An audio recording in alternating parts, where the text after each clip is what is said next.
Hello friends, welcome to Mita's রান্নাঘর। আজকে তৈরি করে দেখাবো এই রসালো খাস্তা মিষ্টি। রেসিপিটি ভালো লাগলে ঝটপট লাইক আর সাবস্ক্রাইব করে নিন। চলুন শুরু করা যাক। প্রথমে এখানে আমি 1 বাটি ময়দা নিয়ে নেব। এরপর মিষ্টির খাস্তা ভাব আনার জন্য এর মধ্যে 4 চামচ তেল এবং হাফ চামচ বেকিং সোডা দিয়ে হাত দিয়ে ঘষে ঘষে খুব ভালো করে ময়ান দিয়ে নেব। ময়ান দেওয়া হয়ে গেলে এর মধ্যে অল্প অল্প করে জল যোগ করে মেখে একটি পারফেক্ট ও সুন্দর ডো তৈরি করে নেব। ডোটা যেন শক্ত হয়, খুব বেশি নরম না হয়। এরপর এটা 10 মিনিটের জন্য ঢাকা দিয়ে রেখে দেব। এবার মিষ্টির রসালো ভাবের জন্য চিনির শিরা তৈরি করে নেব। তাই প্রথমে যে বাটি মেপে ময়দা নিয়েছিলাম ঠিক সেই বাটি মেপেই 1 বাটি চিনি এবং 1 বাটি জল দিয়ে একটি পারফেক্ট চিনির শিরা তৈরি করে নেব। এবার 10 মিনিট পর ডোটা আবারও একটু মেখে নিয়ে বেলে নেব। প্রথমে গোল করে বেলে নিয়ে ছুরির সাহায্যে 4 ভাগ করে কেটে নেব। তারপর একটার উপর আরেকটা লেয়ার বা স্তর দিয়ে চারপাশের মুখগুলো হাত দিয়ে ভালো করে বন্ধ করে দেব।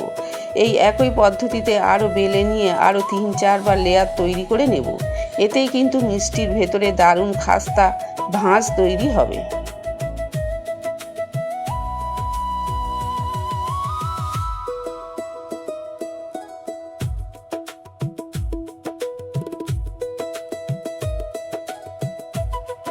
সবশেষে ডোটা শেষবারের মতো বেলে নিয়ে মাঝখান থেকে কেটে নেব এবং একটার উপর আরেকটা লেয়ার দিয়ে হাতের সাহায্যে চারদিক সমান করে একটি চৌকো আকৃতি দেব।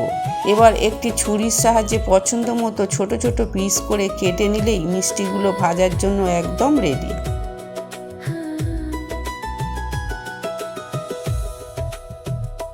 এদিকে চিনির শিরাটা তৈরি হয়ে গেছে। এরপর কড়াইতে পর্যাপ্ত পরিমাণে সাদা তেল দিয়ে দেব। তেলটা হালকা গরম থাকা অবস্থায় গ্যাসের ফ্লেম মিডিয়ামে রেখে মিষ্টিগুলো একটা একটা করে তেলের মধ্যে ছেড়ে দেব। এরপর উল্টে পাল্টে একদম লালচে আর মুচমুচে করে ভেজে তুলে নেব।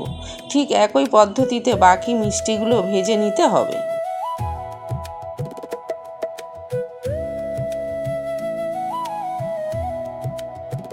সবশেষে চিনির শিরাটা যখন হালকা গরম বা রুম টেম্পারেচারে চলে আসবে তখন ভেজে রাখা মিষ্টিগুলো সামান্য ঠান্ডা করে শিরার মধ্যে ছেড়ে দেব।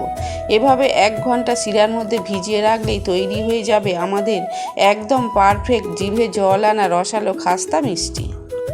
দেখুন আমাদের মিষ্টিগুলো কিন্তু একদম তৈরি।